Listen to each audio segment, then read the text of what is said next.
By Connor Macaulay, BBC The Agriculture Environment Correspondent. Image copyright Getty Images. Image caption Peter Hutchinson was asked who was doing the checks on the figures coming from the consultants.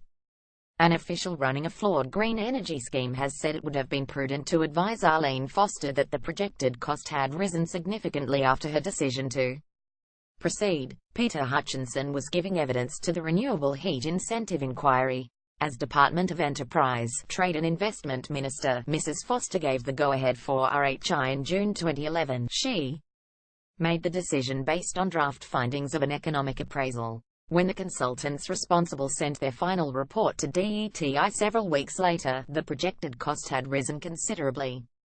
We have already been told that Mr. Hutchinson's boss, senior civil servant Fiona Hepper, did not think it necessary to go back to Mrs. Foster with the new numbers. The inquiry was told that between the draft and final reports the projected bill for an RHI scheme had gone up by more than £100 million. Mr. Hutchinson was asked if the changes should have been drawn to the minister's attention. Media playback is unsupported on your device. Media caption Re-inquiry panel feeling the cold, says chair they could have been drawn out in more detail or been clearer about the advice to the minister, saying you made this decision 3 weeks ago. You will want to bear in mind that costs have changed and these are the costs that now have changed, he said. Mr. Hutchinson was asked who was doing the checks on the figures coming from the consultants. He said it had been left to him and a departmental economist. He said there was no critical friend double-checking and another independent viewpoint would have been helpful. Panel member Dr. Keith McLean said when looked at on the page the numbers were relatively harmless, but when you turn them into pound notes that's a big pile of money. Mr. Hutchinson said at this point the scheme had not started and no public money was being spent.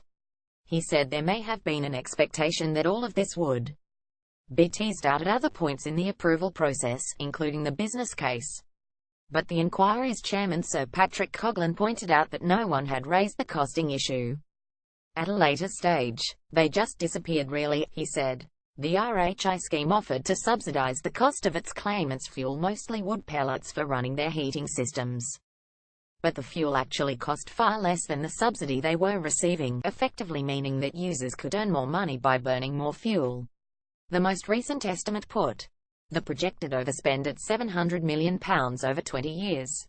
The scandal generated significant public concern and the fallout surrounding it led to the collapse of Northern Ireland's devolved administration and a major political crisis that exists to this day. Later, Mr. Hutchinson conceded that the fatal flaw in the scheme design should have been picked up.